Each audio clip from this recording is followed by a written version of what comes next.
You know what I mean? Because they wanted to If you escalate. if you want to go down the conspiracy theory sort of concept, we could be starting to talk about George Soros. Well, that's a good example. No, that's not Yeah. really a conspiracy, to be honest. I mean, that's actually a good example. I mean, he and the Koch brothers. You know, nobody talks about the Koch brothers no more. They're the most. They're probably some of the biggest freaking ringleaders in a lot of this shit. Because like over here, say we have regulations about catalytic converters. Okay, and you guys have them too, right? In Europe. Well, Now here in the United States, if we were against catalytic converters being forced onto people, the Koch brothers would take money and support the people who were against it if they had a bigger population or if they had bigger support. Now, if people in Europe had the same issue but they were for it, they would literally take their money and they would freaking put it into supporting catalytic converters because that's how they can make freaking money off of that. So it didn't matter freaking if they felt it was right or wrong. It was where can they make a profit off of it. Right, that's their right or wrong. You see? They have a whole different set of mental fabrications. We were just talking about that earlier. You know, you set something in your mind, and if the way you're framing it is, how can I make money? How can I get more power? You're going to operate in one way. One of the ways you're going to make money and get power is by telling people you're doing something that you're not doing, or pointing to some small aspect of what you're doing.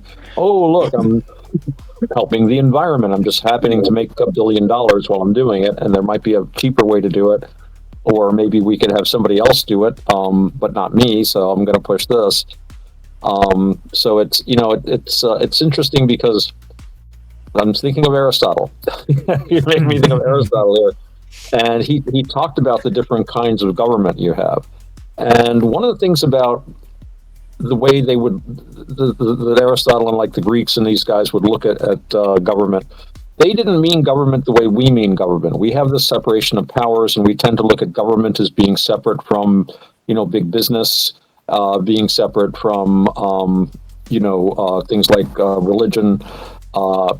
When Aristotle talked about the state, he meant everything. The culture and the society and the government were all considered to be one thing, more or less.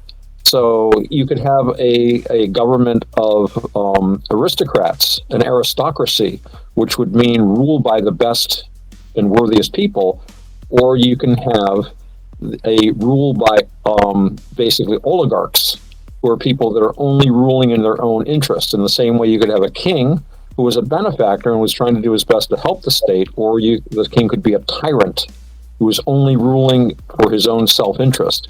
And then, of course, you have the populace, the great majority, because most people are poorer than the few.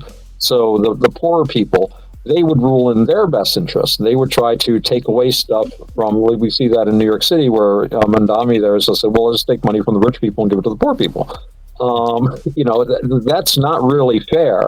Just because somebody has more to take it from them, just as it's not fair for somebody just because he has more to get even more and use his, we have to look out for unfairness in either direction. I know it's tough to think about being unfair to the wealthy or to the powerful because none of us are. And we instantly are like, oh, those terrible wealthy people, oh, those rich so-and-so's. Wish I had all that money, but I don't. So I'm real resentful. There's a certain amount of resentment there. Tell you the truth, though, at the end of the day, and I think most of us are on this, as long as I'm doing okay and I have my little roof over my head, at least for now, and all these other things, I don't care if somebody's got a whole bunch of them. I don't care if some guy's got a swimming pool. It doesn't really bother me much. But getting to Aristotle, I'm getting off the point. The idea is you need to balance these things out. You need to have everybody nobody's going to really be happy. There's not going to be any stability until everybody feels like they're getting something out of the pie. Mm-hmm. And I think that the wealthy have to be satisfied with a restriction on their wealth. My friend O.C. Shore, the guy that talks about Aristotle a lot, one of his big things, and you guys are all familiar with it, is, and I'm sure you've talked about it on a lot of shows, the whole Federal Reserve Act of 1913. The idea that fractional reserve lending And this is what O.C. Shore calls counterfeit as opposed to money, because with Aristotle, money is actually justice, because money is a way to equalize otherwise unbalanced exchanges, right? So as long as you have a firm medium, like a silver coin or whatever, then you can make exchanges in the marketplace. But once you can issue this money through this fractional reserve banking, this is no longer money. This is counterfeit. It's not real. And his idea was, you're not going to take this money away from these guys. So you just say, we're stopping now. We're not going to do it anymore. We're not going to put anyone up on lampposts, but we're not going to do this anymore. And then just try to do a gradual reset. In other words, the super wealthy have to be curbed, but you can't do it in such a way like, these guys fantasize online about like, oh yeah, we're going to have prosecutions and we're going to do this and we're going to confiscate all. You know what? That's not going to happen. And if you push that, you're not going to make any friends doing that. So you've got to, at the same time though, the people demand that they no longer be exploited. So again, it's a question of everyone has to come to an agreement, has to come to a balance, and it has to be done very delicately, and it's not going to be done through vengeance. There's a very good Buddhist saying, and I think Jesus probably said it somewhere too, in words to the effect that violence is not ended by violence. Violence is ended by stopping being violent. Strife is not settled by strife. Strife is settled by peace. Does it really matter? Does it really matter if somebody's a billionaire, super wealthy, or whatever? Isn't it more in regard to how they got that money or what they're doing with that money? What they do with the money is probably, and that's the thing. Money is power. So this is a class of people with a great deal of power. You can't just take that power away from them because, if you take that power away from them, it's a hydromechanical field. The money will go somewhere else, and whoever has control of that will have the power. That was the theory behind, I think, the Soviet state. Yeah, where all the means of production were taken into the hands of. You can use that powerful good creating jobs, creating, I don't know. Well, yeah. There's a society. And that's actually that was the operating principle of many ancient societies. If you were a really wealthy man in Athens, going back to the Greeks, they would point to you and say, okay, Lord Edworthy, you're one of the wealthiest men in Athens. You are now a triarch. That is to say, you are to build, outfit, crew, and maintain a trireme for the event of war. So you would have wealthy people build more than one. This was like saying, Roger, you're gonna build a destroyer. You got to build a fast frigate, and crew it and maintain it and pay the salaries of the sailors and stuff for the good of the U.S. Navy. Wealthy people, and this went into ancient Rome. You're a wealthy man. You build an aqueduct. You build a coliseum. You do public works. That was how they taxed. That was their tax base in Athens. They would just grab rich people. Okay, you're the sponsor of this festival.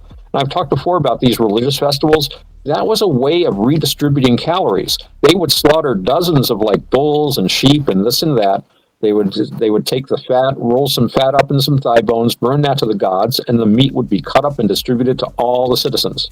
So even if you couldn't afford to eat meat, and a lot of people couldn't, there was usually a religious festival going on somewhere in the city at some time so that you would eat. So, and this cost a fortune. This cost a fortune. So, you might have a guy go through a herd of cattle in a year if he was the sponsor of these festivals. And this herd was, to all intents and purposes, was redistributed to the poor people of the city. So this was like and the wealthy saw this not as a burden, but as a glory. This was a great thing, and you had a great name, and you could put your name on that building. This was built. That's why we had the Appian Way, built by Appius, and the Colosseum of I think it was originally called the Colosseum of Nero. I think Nero built that. Yeah. So you would have a pride in doing this, and it was just an expected part of the society and of the government. That's why the government, the society, the religion, in this case the pagan religion, were all functioning together to hold the society. They weren't thinking of this consciously. We started tinkering with this design when we got it. We started thinking about look what we're doing here. We started studying ourselves. And then some people got the idea, well, let's just change this and let's just change that with our societies. And And here we are.